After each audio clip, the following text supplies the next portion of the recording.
अध्याय को जब आप पढ़ेंगे तो वहां पर एक ऐसे लोग चलना नहीं जानता था, मां के गर्भ से ही वो लंगड़ा पैदा हुआ था। बाइबल को बगौर जब आप पढ़ेंगे तो आप देखेंगे उसके अंदर लिखा हुआ है वो उनको ध्यान करके सुन रहा था। और जब इसके ग्रीक वर्ड में जाएंगे तो उसका जो टेंस निकलेगा वो कंटिन्यू टेंस है, वो लगातार सुन रहा था। और तब पौलुस रसूल की नजर उस पर पड़ी और वहां पर कलाम लिखा है कि उसने देखा कि इसके अंदर चंगा होने का विश्वास है और उसने कहा मैं तुझे यीशु के नाम से कहता हूं खड़े हो जाओ। वो चलने लगा। हालेलुया। एक बड़ी बात है साहब, जो मां के गर्भ से लंगड़ा पैदा हुआ उसने सुनने के द्वारा अपनी चंगाई को प्राप्त करी। हालेलुया। इसलिए वचन कहता है विश्वास सुनने से और सुनना मसीह के वचन से। तो बड़ी शिद्दत के साथ सुने मेरे अजीजों, खुदावंद का शुक्र अदा करते हैं आपकी पूरी कलीसिया के लिए, विशेष तौर पर पासबान के लिए। बड़े ही सरल और अपनापन उनका स्वभाव है। और मैं आपको बता दूं, एक कलीसिया में जो पासबान की भूमिका होती है वो एक पिता की होती है। मालूम है आपको, कई बार ऐसे ऐसे समय होते हैं जब आपको एक ऐसी परिस्थिति से होकर जाना है कि अभी आप एक बरियत से लौटे हैं, एक दुखी परिवार के पास से लौटे और अभी आपको किसी के बच्चे के बर्थडे में प्रचार करना है। कभी ऐसा होता है कि लोग अपने मन की बातों को पादरी साहब को बताते हैं कि हम क्या करें, परिवार की बातों को बताते हैं। आपको क्या लगता है कि पादरी साहब सुन लेते हैं? बस साहब हम इंसान हैं, जब दुखों को सुनते हैं, जब बहुत सी चीजें होती हैं तो पेन आता है जैसे एक पिता को आता है। तो इसलिए मैं आप प्रभु का धन्यवाद करें इतने अच्छे पासबान के लिए जो आपकी चरवाही करते हैं। और मैं इसलिए बोल रहा हूं क्योंकि मुझे पूरा यकीन है इस पूरे पैशन वीक वो आपको बहुत अच्छा भोजन खिला सकते थे। लेकिन एक बच्चा क्या होता है, जैसे मेरी भी बेटियां है ना, तो अभी बीच में मेरी वाइफ को जाना पड़ा बाहर अलीगढ़। तो मेरी बड़ी बेटी मेरे साथ थी और वो नहीं थी, तो नेचुरली खाने का हम कर रहे थे। तो ऐसा हुआ कि मैंने बोला बेटा क्या खाओगी, तो उसकी फेवरेट है बर्गर। वहाँ एक आरएच हुआ है, तो मैं वहां गया मीटिंग के बाद। मेरी जो मीटिंग थी वो कंडक्ट करने के बाद मैंने उससे पूछा, क्योंकि वो घर में मेरी मम्मा है, बुजुर्गवार है, उन्हें वो संभालती है, पूरा इंजेक्शन भी लगाती है, 12 पास की है, लेकिन पूरा दवाइयां देना जानती है। और तो मैं वहां पर ऑर्डर किया और मैं सामने शॉप के सामने खड़ा हो गया, कुछ मोबाइल देखने लगा। और जब वो ऑर्डर आया, बहुत से लोगों ने मुझे भी वहां देखा, अरे भैया आप वहां थे, भाई साहब आप वहां थे। तो जब मैं लेकर आया वो बड़े खुश होके खाए। मैंने नहीं बनाया, लेकिन मेरी एक भावना थी कि इसको ये चीज पसंद है। एक कलीसिया का पासबान जब कलीसिया मिलकर, जितने एल्डर से मिलकर अगर किसी प्रचारक को इस उम्मीद से बुलाते हैं कि वे आए और जो कुछ सीखा है वो बांटे, तो उनके अंदर उनका एक उद्देश्य होता है कि आप अच्छा भोजन ग्रहण करें। हालेलुया, जो आपको पसंद हो। हालेलुया। इसलिए मेरे अजीजों, अपने पासबान के लिए और तमाम पास्टर कमेटी के लिए एक बार यीशु मसीह के लिए ताली बजाएंगे। प्रभु ने हमें अच्छे दिए। थैंक यू वेरी मच, क्योंकि ये निरंतर हमें उत्साहवर्धन करते रहना चाहिए। ये जिस तरीके से एक पासबान ना सेवा करता है वो अच्छे से कब कर पाएगा, जब कलीसिया पासबान के लिए सेवा दुआ करेगी और कहेगी ये पास्टर साहब आप चिंता नहीं करो, हम साथ में हैं। और तब वो दुआ में बिताएगा समय हमारे लिए आशीष का कारण बनता है। हालेलुया। और इसलिए मेरे अजीजों, आज हम कुछ बातों को सीखने जा रहे हैं। ध्यान से सुने, आज प्रभु आपसे कुछ बात को बोलना चाह रहा है। ये एक योजना बनाई गई, मैं विश्वास करता हूं कि मैं यहां पर हूं तो इसमें किसी व्यक्ति मनुष्य का हाथ नहीं है, ये पहले से ठहराई गई योजना है जिसके तहत मैं यहां पर हूं। क्योंकि खुदावंद ने मुझे कुछ कलाम दिया है जो चाहता है कि आप उसको सुने। इसलिए मैं जबलपुर से यहां पर आज की शाम मौजूद हूं ताकि प्रभु अपनी उस योजना को पूर्ण कर सके। तो यहां जितने भी बैठे हैं ध्यान रखें, प्रभु आपसे बात करना चाहता है, इसलिए ये उम्दा इंतजाम किया है। इसलिए खुदावंद मुझे लेकर आया है ताकि प्रभु आपको कुछ बात करे, आपसे वो व्यक्तिगत रूप से बातचीत करे, और वो चाहता है कि आप कुछ बातों को सीखें और समझें। इसलिए ध्यान से सुने। कल एक शाहाना जो प्रवेश था यीशु मसीह का हुआ, और उसके बाद बाइबल बताती है मत्ती 23 में कि खुदावंद ने यीशु परमेश्वर के मंदिर में जाकर और लिखा है सबको जो मंदिर में लेन देन कर रहे थे निकाल दिया और सर्राफों के पीड़े और कबूतर बेचने वालों की चौकियां उलट दी। और उसने कहा लिखा है मेरा घर प्रार्थना का घर कहलाएगा, परंतु तुम उसे डाकुओं की खोर बनाते हो। हम सब बहुत अच्छे विद्यार्थी हैं और हमने अपने जीवन के कई वर्ष गुजारे हैं विभिन्न वक्ताओं के द्वारा, वाज़बानों के द्वारा इस कलाम को सुनने में, और बहुत सी जानकारी हमारे पास है। कई बार हम ये सोचते हैं यहां पर यीशु मसीह क्रोधित है, गुस्से में आ गए, अब बोले काट निकालो, ये भी निकालो, वो भी निकालो ना। यहां क्रोध वर्ड नहीं आया है, यीशु मसीह का एक कार्य आया है। क्योंकि आप थोड़ा सा आगे देखेंगे, इतनी जल्दी लिखा है अंधे लंगड़े मंदिर में उसके पास आए और उसने चंगा किया। आपको और मुझको समझना है, वचन में कुछ नहीं काटे और कुछ नहीं जोड़े। ध्यान रखिएगा, हवा ने सब काट दिया था और छूना जोड़ दिया था, और उसी का फायदा उठाकर शैतान ने क्या कहा, अच्छा नहीं छूना, ये देखो फल मैंने छू लिया, ये देखो तुम भी छू लो, नहीं मरे, कुछ नहीं होगा, तुम परमेश्वर जैसे हो जाओगे।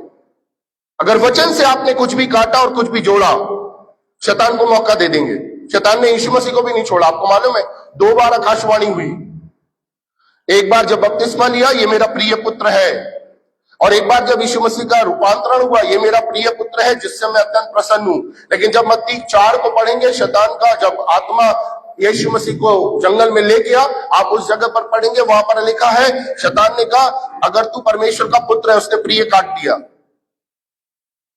और आज हमारे यहाँ सबसे ज्यादा झगड़ों की वजह यही होती है, वो मुझे प्यार नहीं करता, माँ मुझे प्यार नहीं करती, पिता मुझे प्यार नहीं करते, भाई मुझे प्यार नहीं करता, बहन मुझे प्यार नहीं करती, मेरी पत्नी मुझे प्यार नहीं करती, बच्चे बोलते माँ बाप मुझे नहीं चाहते, वो प्रिय काट देता है। इसलिए आपको और मुझको समझना होगा, बाइबल का हर एक वचन खालिस है और जीवित है। देखिए खुदा की कलाम में मरकुस, अगर उसका 3रा अध्याय आप निकालें तो वहां पर एक बहुत खूबसूरत बात लिखी हुई है। 3रा अध्याय उसकी 2री आयत से पढ़ें। अगर कोई पढ़ने में अगुवाई करे वहीं से पढ़ दे। और वे उस पर खोज लगाने के लिए हाँ लगे हुए थे, हाँ उसे चंगा करता है कि नहीं। बस वे शब्द के दिन दोष लगाने के लिए, फरीसी लोग, शब्द के दिन चंगा करता है कि नहीं। मेरे आदरणीय दिलअजीज, आप बैठे बैठे ही पढ़ दें, आपकी अच्छी बुलंद आवाज है, उसके आगे थोड़ा सा और पढ़ दें। उसने सूखे हाथ वाले मनुष्य से कहा बीच में खड़ा हो, और उससे कहा क्या सत्य के लिए भला करना उचित है या बुरा करना, प्राण को बचाना या मारना। पर वे चुप रहे। उसने उनके मन की कठोरता से उदास होकर उनको क्रोध से चारों ओर देखा और उस मनुष्य से कहा, क्रोध से चारों ओर देखा। बस थैंक यू आदरणीय। यहां पर बाइबल बखान कर रही यीशु मसीह क्रोध में भर गया।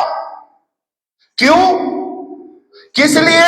वे जानते हैं वो चंगा कर सकता है, लेकिन सबत के दिन देखें चंगा करता है कि नहीं। वो इस बात पर विश्वास नहीं करे। परमेश्वर अनुग्रह का परमेश्वर है, दयावंत परमेश्वर है, विलंब से क्रोध करने वाला परमेश्वर है, लेकिन इन्होंने धर्म को ऊपर, रिवाज को ऊपर रख दिया। सबत के दिन काम नहीं होना। यहां पर बाइबल ने सीधे सीधे साफ शब्दों में कहा है क्रोध से देखा यीशु मसीह। लेकिन जब हम मत्ती 21 को पढ़ते हैं तो वहां पर सिर्फ हमें क्रिया नजर आती है, और यीशु मसीह ने कहा, वहां पर अगर आप देखेंगे तो वहां पर यीशु मसीह कुछ बात को कह रहे हैं।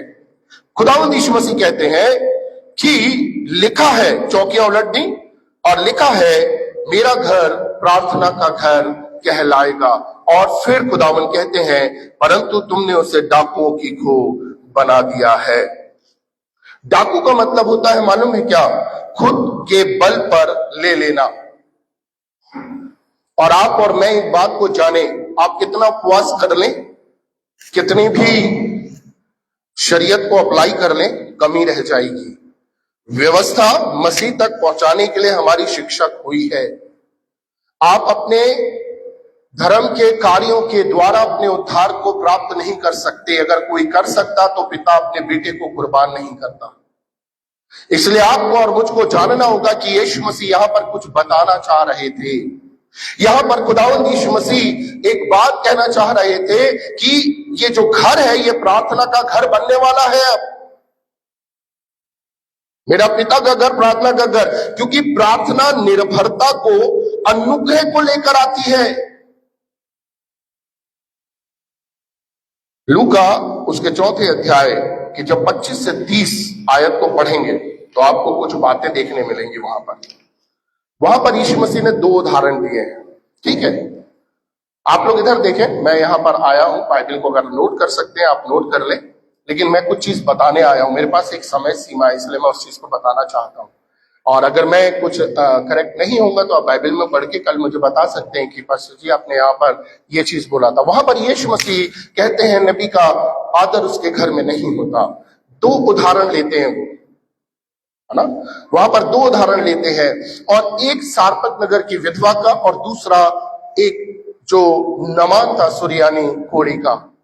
और यीशु मसीह कहते हैं क्या इजराइल में विधवाएं ना थी? क्या इजराइल में कोड़ी ना थे? फिर भी ये अन्य जातियों के पास गए और वे लोग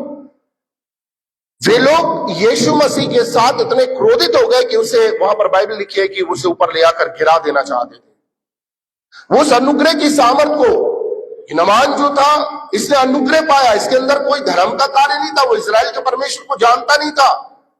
सारी आपूर्ति जो सारपत नगर की विधवा की हुई, अकाल के दिनों में भरपूरी का जीवन, उसकी सारी आवश्यकताएं पूर्ण हुई, उसने भी यह चीज नहीं किया था। परमेश्वर बताना चाह रहा था मेरा अनुग्रह तेरे लिए बहुत है। इसलिए खुदा का कलाम कहता है उसकी परिपूर्णता में से हम सब ने पाया अनुग्रह पर अनुग्रह पर अनुग्रह। आपको मालूम है क्या हुआ होगा जब आप उस जगह पर, जिस जगह की बात ये बता रहे हैं, आज भी उस जगह पर एक सीधी घाटी है नीचे। इतिहासकार और जब आप इजराइल टूर में कोई जाए तो वहां पर वे इस जगह को बताते हैं, सीधी घाटी है नासरत में उस जगह पर। तो कैसे इतनी बड़ी भीड़ अगर किसी को लेकर जा रही है, गिराना चाह रही है, और कैसे अचानक से यीशु मसीह लिखा है वहां पर लिखा है कि वो वहां उनके बीच से निकल गया। वो अनुग्रह था जो उनके बीच में था, जो उनकी चंगाई और उनकी समृद्धि को लेने के लिए लेकर आया था। लेकिन एक चीज को याद रखें, अगर आप अनुग्रह को नकारेंगे, अनुग्रह अपना रास्ता बना लेगा। अनुग्रह अपना रास्ता, यीशु मसीह ने टर्न किया और वो दूसरी जगह चला गया। अनुग्रह कब मिलता है? जब आप बोलते हैं आई सरेंडर ऑल, प्रभु मैं कुछ नहीं कर सकता। और प्रभु आज की शाम हमसे यही कहना चाहता है। कई बार हमने वचन सुने, खुदावंद यहां पर एक बात को बताना चाह रहा है, तुम अपने बल से कुछ नहीं कर सकते। बड़ी शिद्दत से लोग लेकर आते थे कुर्बानियां, और उस जगह पर कुर्बानियां रखी हुई थी, और शिद्दत से लेकर आकर कुर्बानियों को चढ़ाकर उम्मीद करते थे कि परमेश्वर हमारे जीवन में इन बातों को पूरा करेगा अपने बल पे, हर साल दर साल। लेकिन यीशु मसीह अपने लोगों को कुछ बताना चाह रहा था कि अब तुम्हारी प्रार्थना पावरफुल होगी, ये घर अब प्रार्थना का घर कहलाएगा। अब कुर्बानियों की जरूरत नहीं है, अब तुम्हारी प्रार्थना कबूल होगी, क्योंकि कारण यीशु मसीह देना चाह रहा था, और वही कारण मैं आज आपको देना चाह रहा हूं।